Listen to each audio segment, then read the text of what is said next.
Exposed my cheating partner. You won't believe what happened. The music stopped. The lights came up. The air conditioning unit hummed loudly, trying to reclaim the silence I'd just stolen. Weston, my fiancé, the man I was supposed to marry in 6 weeks, stood frozen on the stage of the high school auditorium.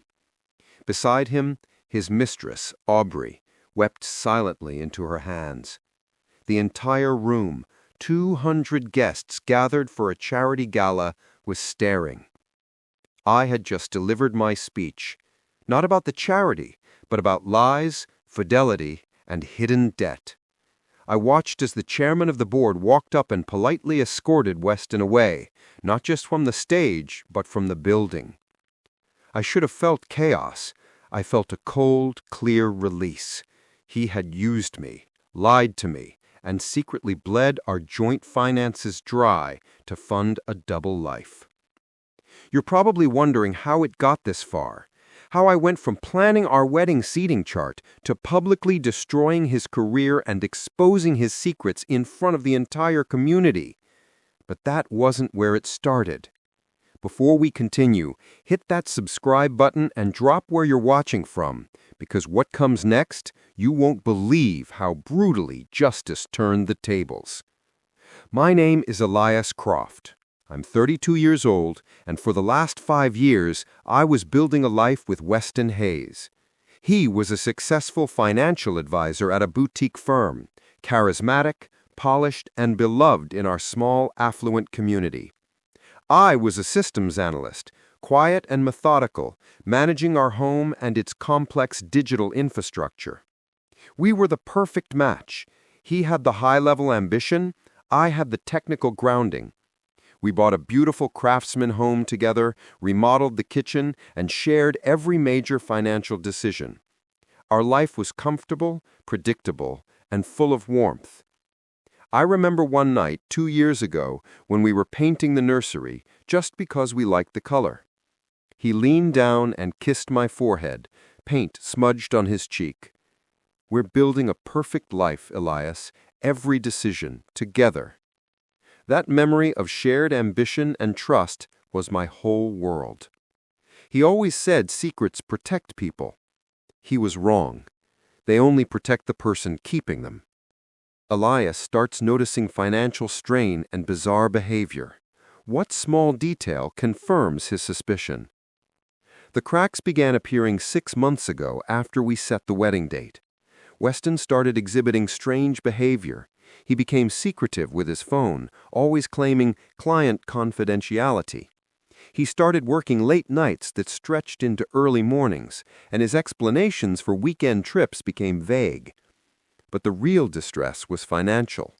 He insisted on handling all the joint bills, which was unusual as we'd always used a shared app. Worse, he started pulling out significant chunks of money from our joint savings account, always citing urgent business investments or tax issues. "Don't worry, El," he'd say. "It's all accounted for, just complicated financial maneuvers." I trusted him. He was the financial expert. But when I went to pay a home repair bill and found the joint checking account nearly empty, I realized I couldn't ignore the panic anymore. Something was terribly wrong. The first piece of concrete proof came through the mail. It was a statement from a bank I didn't recognize, addressed only to Weston. Inside was documentation for a second mortgage taken out on our house, a mortgage I had not signed, authorized, or known about.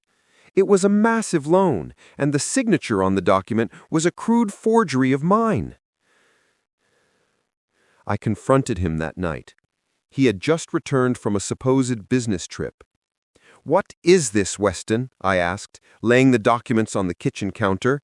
"Why is there a second mortgage on our home, and why is my signature forged?" The charisma vanished. He looked like a trapped animal. "It's complicated, Elias. I took out a business loan. It's a short-term thing. It's fine." "This is not a business loan. This is our house. This is fraud. And who is Aubrey?" The question hung in the air. I had found her name on a recurring charge on a separate, hidden credit card statement I'd managed to intercept. Hotels, high-end dinners, jewelry stores. His denial was immediate and furious. "She's a client. You're being paranoid. You're ruining everything." He tried to snatch the papers, but I held them tight. "You took a second mortgage on our shared property, forged my name, and have been bleeding our savings dry. That's not paranoia, Weston. That's a crime," I stated, my voice dangerously level. "Tell me the truth, or I'm calling the police about the fraud." He slumped against the counter, defeated. She's my mistress, Aubrey. It's been going on for a year. The money was for her. She had some debt issues." The betrayal wasn't just the cheating. It was the calculated criminal risk he took with our shared future. The second mortgage put my name on the hook for his mistress's lifestyle and his lies.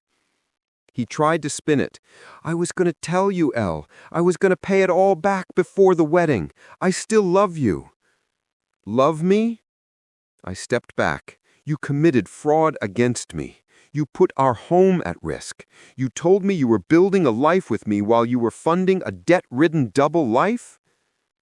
I walked out of that house and drove to a cheap motel. I knew then that the man I loved was a stranger, a criminal, and a liar. That was the night I stopped trusting and started planning. I didn't call the police immediately. I called a lawyer, Tess Whitman, specializing in financial and domestic fraud. "He committed mortgage fraud and identity theft by forging your signature. That's serious, but we need to document the full scope of his financial abuse and his mistress's involvement before we file." My plan became surgical.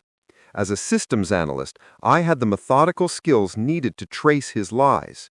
I couldn't confront him emotionally. I had to confront him financially and publicly. Montage moments, sleepless nights, hidden calls. I returned to the house while Weston was at work and systematically copied every single financial document I could find: tax returns, investment portfolios, and the original legitimate mortgage documents. I also accessed our home network logs to monitor his encrypted professional correspondence. Near failure. Weston got suspicious. He changed the locks on the home office and started demanding receipts for every purchase I made. One evening, he almost caught me scanning his brokerage account statements. I covered by staging a loud argument about the stress of the wedding, which brought me the time I needed. The core twist came when Tess investigated Aubrey. Aubrey wasn't just a mistress, she was a business associate of one of Weston's wealthiest clients. Weston hadn't just been cheating and stealing, he had been using Aubrey to extract insider information and convince the client to invest in fake, high-risk schemes that benefited only Weston. The mistress wasn't a liability, she was a tool for sophisticated financial fraud. The second mortgage wasn't just about her debt. It was collateral for a much larger, darker financial scheme he was running through his firm. A blurred photo of Weston and Aubrey together, transitioning to a sharp, detailed spreadsheet showing massive client transfers. I realized that cheating was just the surface. The foundation was criminal enterprise. My fight wasn't just for my heart. It was for justice for the clients he had ruined. I took the full evidence package to the FBI's white-collar crime division. I presented myself not as a scorned fiancé, but as a whistleblowing partner who had uncovered severe financial crimes. The FBI and SEC moved swiftly. They needed one final piece of proof, an admission on tape regarding the forged mortgage and the client fund diversions. I agreed to wear a wire. I set the final confrontation not at home, but in the most public, prestigious setting possible, the annual town charity gala, where Weston was scheduled to give a keynote speech. I told him I wanted one last public appearance before the wedding to show the community we were united. The night of the gala, the auditorium was packed. Weston was nervous but confident, still playing the charming professional. I wore the suit I was supposed to wear at our rehearsal dinner. Just before his speech, I pulled him aside. The wire was running. "Weston, I need you to promise me right now that you'll fix the house. I know about Aubrey. I know about the mortgage. But tell me it's not worse. Tell me you didn't touch the client funds." He sighed, frustrated by my emotionality. "It's all handled, El. I just needed liquidity. The client funds were just borrowed for a bit. It was a calculated risk. I was going to put it all back." Weston confesses on the wire. The final public move begins. That was the admission the FBI needed. I walked onto the stage just before his keynote speech, holding my wedding notebook. I smiled brightly at the audience and began a toast. I started by praising him, his charisma, his ambition, the beautiful life he built. Then I shifted. But I realized, I said, my voice carrying clearly over the microphone, that Weston's ambition wasn't to build a beautiful life. It was to build a beautiful lie. I detailed the discovery of the forged second mortgage, the systematic theft from our joint savings, and the evidence of the hidden life with his mistress, Aubrey. The room was silent. I pulled out the final piece of evidence, a printout of the fraudulent LLC transfers. I found the money, Weston, and the FBI and SEC found the clients you stole it from. The auditorium erupted. The chairman escorted a pale, defeated Weston from the stage and into the waiting arms of federal agents outside. Aubrey was served with papers simultaneously. Poetic irony. The public image he valued most was destroyed in the most public way possible. The fallout was immediate. Weston was indicted on charges of wire fraud, securities fraud, and identity theft. He lost his job, his reputation, and his freedom. I didn't just walk away. I cooperated fully, providing all the evidence and the recorded confession. This secured my position as a whistleblower and protected me from the liability of the forged mortgage. The charges against him were severe, resulting in several years in federal prison. I rebuilt my life piece by piece. I sold the house, recovering the equity, free of his fraudulent debt, and moved into an apartment downtown. I started working towards an advanced degree in my field. I often look at the wedding notebook. The pages where I charted the wedding are now full of forensic notes and criminal timelines. The revenge didn't bring back the years I lost, but it did restore my dignity and my financial freedom.